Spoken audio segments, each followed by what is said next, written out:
নারীদের প্রতি অসম্মানজনক বক্তব্যের ব্যাপারটা আবার নতুন করে মানে সংসদ সদস্যদের একজন জনাব আমির হামজা এমন কিছু কথা বলেছেন যে কথাগুলির ক্ষেত্রে আসলে আরেকজন সংসদ সদস্য ব্যারিস্টার রুমিন ফারহানা সেটি স্পিকারের কাছে আবার এটি বিচার চেয়েছেন।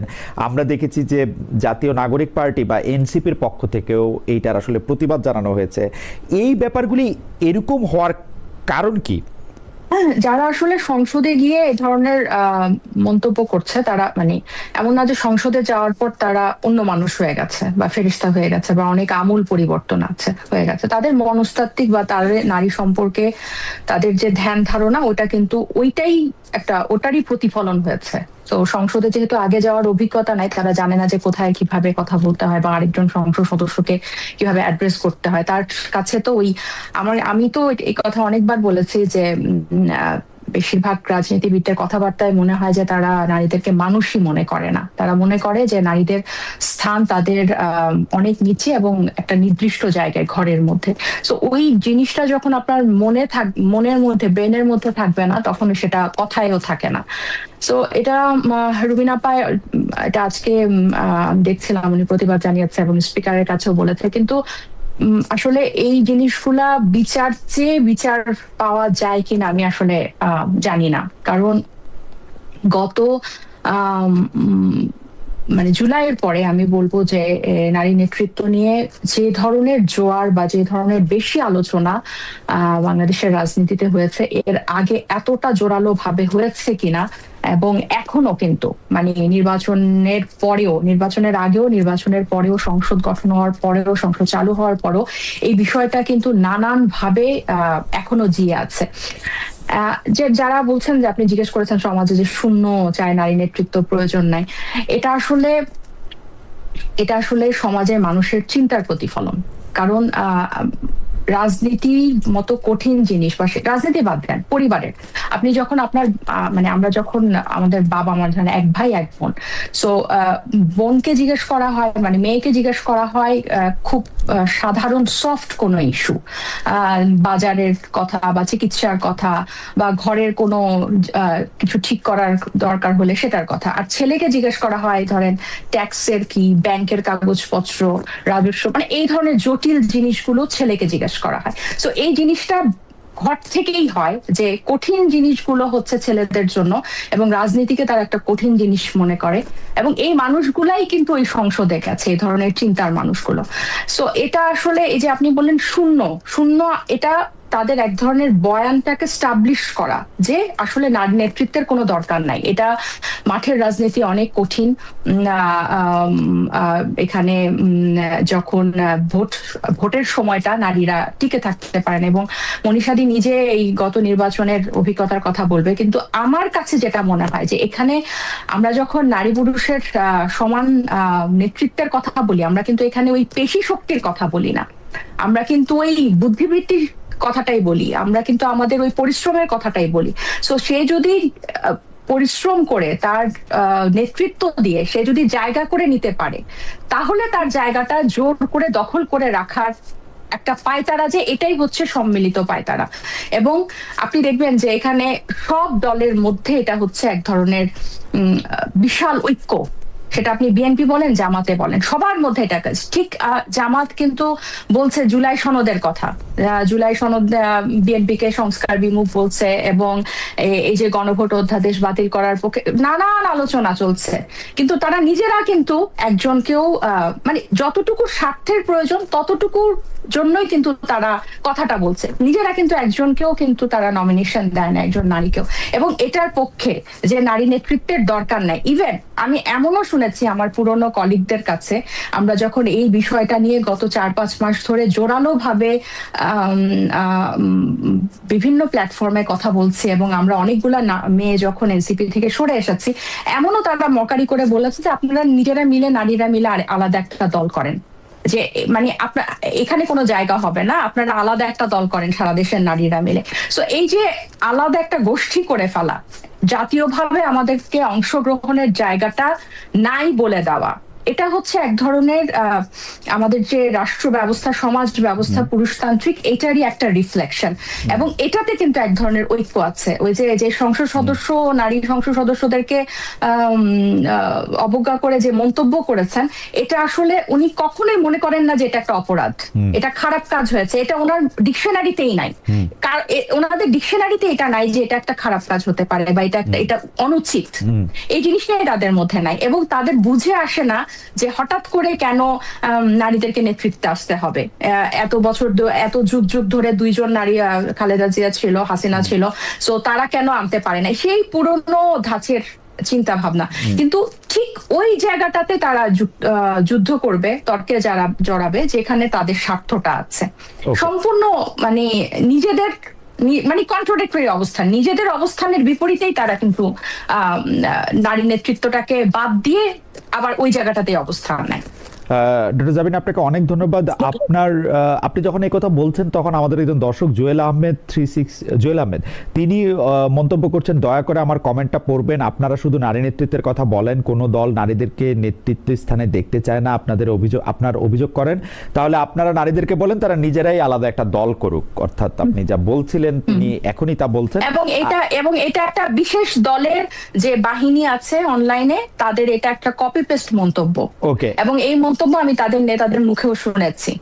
আমরা একটু ডক্টর চক্রবর্তীর কাছ থেকে শুনবো। ডক্টর চক্রবর্তী, আপনি বলার আগে আমি একটু বলি যে রফিক ভ্যানসি উনি বলছেন খামু, অর্থাৎ তিনি আমার নামের দুই আদ্যাক্ষর মানে অ্যাড্রেস করতেছেন, খালেদ মহিউদ্দিন থেকে খামু বলতেছেন। The master of leading question quote করতেছেন, জনগণই কি নারী নেত্রী পছন্দ করতেছে না নাকি? মানে এটা আমি আপনাদেরকে লিডিং কোয়েশ্চেন করছি, এটা তার কাছে মনে হচ্ছে। ডক্টর চক্রবর্তী, আপনি যদি একটু বলেন প্রশ্নটা, আর আমি রিপিট করলাম না। দেখুন, আসলে নারী নেতৃত্ব পছন্দ অপছন্দ করার বিষয়টা তো রাজনৈতিক দৃষ্টিভঙ্গির উপর নির্ভর করে। যারা সমাজকে একটা পুরানো চিন্তাধারায় দেখতে চান, যারা হচ্ছে গিয়ে এক ধরনের সামন্তীয় সমাজ ব্যবস্থা কায়েম করতে চান, যারা এক ধরনের ফিউডাল চিন্তা ধারণ করেন, তাদের রাজনৈতিক অবস্থান সেটা একরকম হবে। আবার আমরা দেখি যে এমনকি আমাদের এই কর্পোরেট কালচারের মধ্যেও এই যারা পুঁজিবাদী ধরনের যারা রাজনৈতিক দল করেন, তারাও কিন্তু আসলে নারীদেরকে ব্যবহার করতে চান, কিন্তু নারীদের ক্ষমতায়নটা তারা করতে চান না। দীর্ঘ সময় বাংলাদেশে তো আমরা দেখেছি যে প্রধানমন্ত্রী নারী ছিলেন, বিরোধী দলীয় নেতা নারী ছিলেন, সাম্প্রতিক গত সরকারের আমলে তো স্পিকার নারী ছিলেন, এমনকি খুব গুরুত্বপূর্ণ পদগুলিতেও নারীদেরকে একটা আলংকরিক ভাবে পদায়ন করা হয়েছে। কিন্তু যখন ঐক্যমত্য কমিশনে আমরা যুক্তি করলাম যে নারীদের সংরক্ষিত আসনগুলিতে সরাসরি নির্বাচন দিতে হবে, তখন কিন্তু সব দলগুলি আমাদের বিরুদ্ধে দাঁড়িয়ে গেলেন।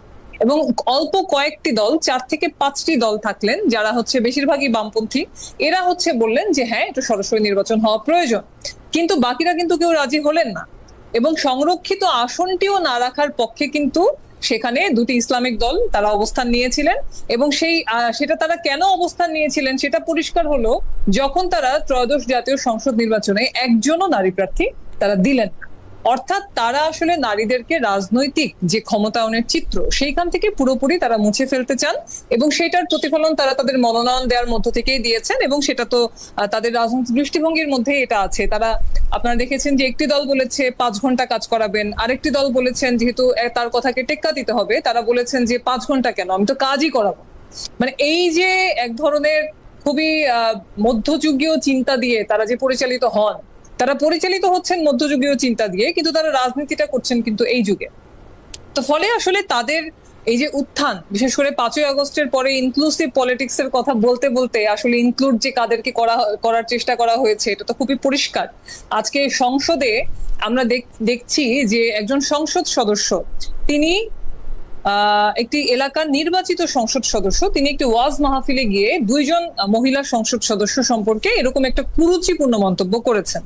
এখানে কিন্তু প্রতিবাদটা আসা উচিত ছিল। আমরা প্রথমেই এটা তো যে কোনো একটা গণতান্ত্রিক সংস্কৃতিতে এরকম একটি বক্তব্য যখন প্রকাশিত হয়, তিনি যে প্রতীক নিয়ে নির্বাচন করেছেন সেই দলেরই উচিত ছিল তাকে এই বিষয়টি নিয়ে একটা কারণ দর্শাতে বলা। সেটা কিন্তু তারা তো করলেনই না। এবং সরকারি দল যারা এখন ক্ষমতায় আছেন তাদেরও উচিত ছিল এই বিষয়টি নিয়ে, একজন সংসদ সদস্য এরকম একটি অনভিপ্রেত মন্তব্য করেছেন, সেটি নিয়ে তাদেরও উচিত ছিল অ্যাকশন নেওয়া। কিন্তু কি হলো, শেষ পর্যন্ত যে নারীকে নিয়ে মন্তব্য করা হয়েছে তারই সংসদে বিচার চাইতে হলো।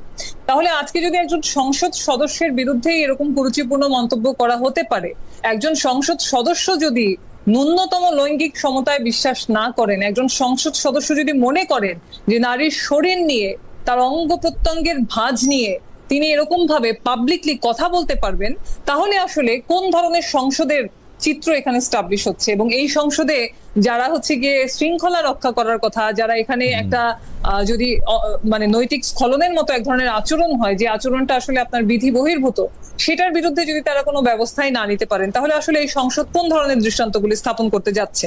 আমরা তো দেখেছি যে অভ্যুত্থানের পর থেকে, অভ্যুত্থানের আগে নারীরা যখন রাস্তায় ছিল তখন তাদের উপস্থিতিটা এই ধরনের দলগুলি খুব এনজয় করেছে, তাদের জন্য সেটা প্রয়োজন ছিল। কিন্তু অভ্যুত্থানের পরপরই নারীদেরকে ঘরে ঢুকিয়ে দেওয়ার জন্য যত রকম নারী বিদ্বেষী কর্মকাণ্ড করা যায় সেটা তারা করেছেন।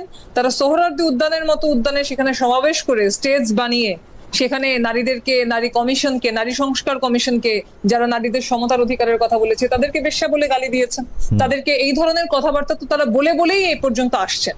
ফলে 51% নারীর ভোট চাই, নারীদেরকে সমস্ত রকম যে ব্যবহার, ভোটের কাজে বলেন, আন্দোলনের কাজে বলেন, নারীদের শ্রমকে সস্তায় চাই, কিন্তু নারীর ক্ষমতায়ন চাই না। এইটা তো আসলে এই চিন্তার বিরুদ্ধে আমরা মনে করি জনমতের একটা বহিঃপ্রকাশ। সেটা অবশ্যই দীর্ঘদিন ধরে নানান রকম আন্দোলনের মধ্য থেকে হয়েছে, এবং ভবিষ্যতে এই প্রতিবাদের শক্তিটা যদি সংগঠিত হয়, অবশ্যই সেটা শুধুমাত্র নারীরা নয়, সকল প্রগতিশীল মানুষই এই নারীদের এই ধরনের বক্তব্যের বিরুদ্ধে তারা দাঁড়াবে। আপনাকে ধন্যবাদ ডক্টর চক্রবর্তী।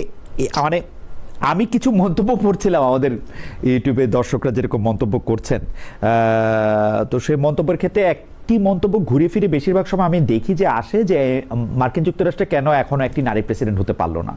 নারী প্রেসিডেন্ট হতে পারলো না, মার্কিন যুক্তরাষ্ট্রের যারা ভোটার আছেন সেইটা তাদের দায়, কিন্তু নারী প্রেসিডেন্ট হতে তো আসলে কোনো বাধা নেই এই দেশটিতে, হয়তো হইতেও পারে কখনো। আর নারীদের প্রতি অসম্মান করে যখন কথা বলা হয় তখন আমি বেশিরভাগ সময় সেটা মার্কিন প্রেসিডেন্ট ডোনাল্ড ট্রাম্পের সঙ্গে অনেকখানি মিল পাই। তার মানে তো মানে আপনারা ডোনাল্ড ট্রাম্পের অনুসারী হবেন কিনা সেটা আমি জানি না। যাই হোক, আমি পরবর্তী প্রসঙ্গে যেটাতে আসতে চাই সেটা হচ্ছে যে এই জুলাই সনদ এবং জুলাইয়ের স্পিরিট বাস্তবায়ন নিয়ে কথা চলছে। বলা হচ্ছে যে বিএনপি আসলে যেই সনদে স্বাক্ষর করে এসছে, যে প্রতিশ্রুতি দিয়ে এসছে, যেই গণভোটে হ্যাঁ ভোট দিতে মানুষকে অনুরোধ করে আসছে, তার প্রত্যেকটা জায়গা থেকে বিএনপি সরে যাচ্ছে এবং এক ধরনের প্রতারণার আশ্রয় নিচ্ছে।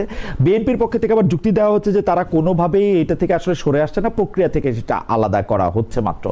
আমি আপনাদের দুজনকেই প্রশ্নটা করতে চাই, কিন্তু ডক্টর চক্রবর্তী এবার একটু আগে বলবেন, আমরা ডক্টর জাবিনকে তারপরে একটু শুনতে চাই যে ডক্টর চক্রবর্তী আপনি ওইরকম মনে করেন কিনা যে জুলাই স্পিরিটের সাথে সরকার ক্ষমতায় বসে 2/3 যেহেতু তারা সংখ্যাগরিষ্ঠতা তাদের আছে, সেইটার জোরে তারা প্রতারণা করছে আসলে? দেখুন, আমরা আসলে জুলাই সনদ বিষয়ে অনেক আগে থেকেই বলে এসেছি যে এখানে আসলে একটা নির্বাচিত সরকার, সেই আসলে শেষ পর্যন্ত জনগণের ম্যান্ডেট হাতে নিয়ে যারা ক্ষমতায় যাবে, যে বিষয়গুলিতে ঐক্যমত হয়েছে সে বিষয়ে সংবিধান সংস্কারের দায়িত্বটা তাদের উপরেই আসলে দেয়া প্রয়োজন। এবং গণভোটের বিষয়টাও কিন্তু আমরা বলেছিলাম যে আসলে গণভোটটাও খুব প্রয়োজনীয় ছিল বলে আমরা মনে করিনি। এখন এই জুলাই সনদ নিয়ে কিন্তু আমরা দেখেছি যে শুরু থেকেই এক ধরনের জাতিকে বিভক্ত করে ফেলা, সংসদকে অকার্যকর করে ফেলা, সেই ধরনের একটা প্রক্রিয়া কিন্তু শুরু থেকেই আমরা দেখেছি। সংসদে যেদিন শপথ নেওয়া হলো, সেই দিনই যে সংবিধানের ভিত্তিতে তারা শপথ নিলেন, সেই সংবিধানেরই আবার একটা সংস্কার পরিষদ, সেটাও কিন্তু একটা শপথ নেওয়ার ঘটনা, সেটাও কিন্তু আমরা দেখেছি। এখন বিএনপি তো সংবিধান সংস্কার পরিষদের তারা সদস্য হিসেবে শপথ নেননি, তারা সংসদ সদস্য হিসেবে শপথ নিয়েছেন। ফলে সংসদে সংবিধান সংস্কার বিষয়ে আলোচনার ভিত্তিতে তারা জুলাই সনদের যে বিষয়গুলিতে ঐক্যমত্য হয়েছে, যে বিষয়গুলিতে নোট অফ ডিসেন্ট আছে, সেগুলি আলোচনার ভিত্তিতেই তারা যে ডিক্লেয়ার তাদের পজিশন, সেভাবেই তারা হচ্ছে বিষয়গুলিকে সলভ করবেন, এরকমই তাদের পজিশন।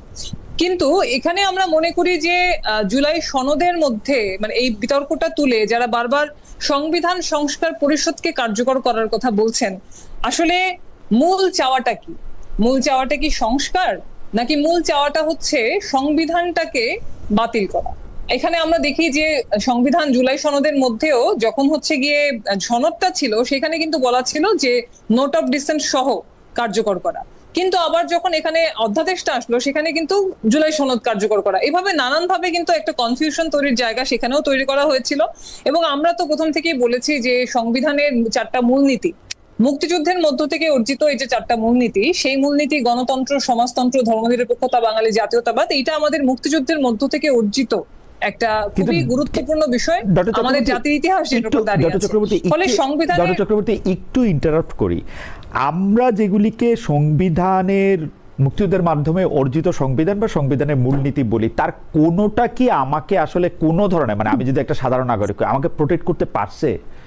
মানে কোন সরকার যদি আমাকে গুম করে, খুন করে, আপনার বিরুদ্ধে মামলা দেয়, আপনি প্রতিবাদ করছেন বলে আপনাকে লাঠি পেটা করে, তখন কি সংবিধান আমাকে কোনো রক্ষা কবচ হয়ে দাঁড়ায়? আমাকে কি আজকে যদি 100 মামলা দেওয়া হয়, ওটার কোনো প্রোটেকশন আমি সংবিধান থেকে পাই অনলি বিকজ এটাতে লেখা আছে? আমি কেন ওইটার প্রতি আর স্পেশাল কোনো ওরকম ভালোবাসা দেখাবো? মানে আমার কি সংবিধান? সেই কারণেই তো আমরা বলেছিলাম যে জনগণ সরাসরি যে প্রশ্ন নিয়ে এত পরিমাণে সচেতন নয় বা এত পরিমাণে তাড়িত নয়, সেটার উপরেই তো গণভোটটা হয়েছিল। আবার ধরেন যে এটা আপনি ঠিকই বলেছেন যে সংবিধান কাউকে রক্ষা করতে পারে না, সংবিধানের কারণে কোনো ফ্যাসিবাদ কখনো জন্মায় না। এখানে হিটলারও কিন্তু গণতান্ত্রিকভাবে নির্বাচিত জনপ্রতিনিধি ছিলেন। আজকে ট্রাম্প যে এই যে দেশে দেশে আক্রমণ করছেন, তিনি কি অনুমোদন নিয়েছেন? এখানে কংগ্রেসের অনুমোদন ছাড়াই তো তিনি আক্রমণ করছেন। কোনো কাগজ দিয়ে, কোনো ডকুমেন্ট দিয়ে ফ্যাসিবাদ প্রিভেন্ট করা যায় এইটা কখনোই হয় না। সেই জন্য একটা রাজনৈতিকভাবে সচেতন জনগণ প্রয়োজন, যারা প্রত্যেক মুহূর্তে নিজেদের অধিকার রক্ষা করার জন্য যে কোনো ভাবে এক ধরনের পদক্ষেপ নেওয়ার জন্য প্রস্তুত আছেন। আবার দেখেন যে এই যে কাগজের কথা বলা হচ্ছে, সংশোধনের কথা, জাতিসংঘের যে সনদ, সেখানে তো বলা আছে 51 অনুচ্ছেদে যে আপনাকে আক্রমণ না করলে, সশস্ত্র আক্রমণ না করলে আত্মরক্ষার প্রয়োজন ছাড়া আপনি পাল্টা আক্রমণ করতে পারবেন না। তাহলে আজকে কি ইরান কি আক্রমণ করেছিল যুক্তরাষ্ট্রের উপরে? ইরান কি এই যে ধরেন ঘটনাগুলি, মানে এই শুধুমাত্র একটা কাগজে সংস্কার করলেই এখানে সংস্কার সাধিত হয়ে যাবে, এই কথা বলতে বলতে আমরা দেখছি যে সংসদে প্রচন্ড উত্তপ্ত বিতর্ক হচ্ছে। কিন্তু এই সংসদ নির্বাচনের 60 ঘন্টা আগে 9 ফেব্রুয়ারি বাংলাদেশ কিন্তু মার্কিন যুক্তরাষ্ট্রের সাথে একটা চুক্তি করেছিল। সেই চুক্তিতে যা যা বলা ছিল সেইগুলি নিয়ে কিন্তু সংসদে কোনো কথা হচ্ছে না। সেই চুক্তিটা 3 মাসের মধ্যে তো এখানে রিভিউ করার সুযোগ আছে। সেই রিসিপ্রোকাল ট্যারিফ নিয়ে আপনারা জানেন যে সেই চুক্তিতে কি পরিমাণ অগণতান্ত্রিক ধারা ছিল।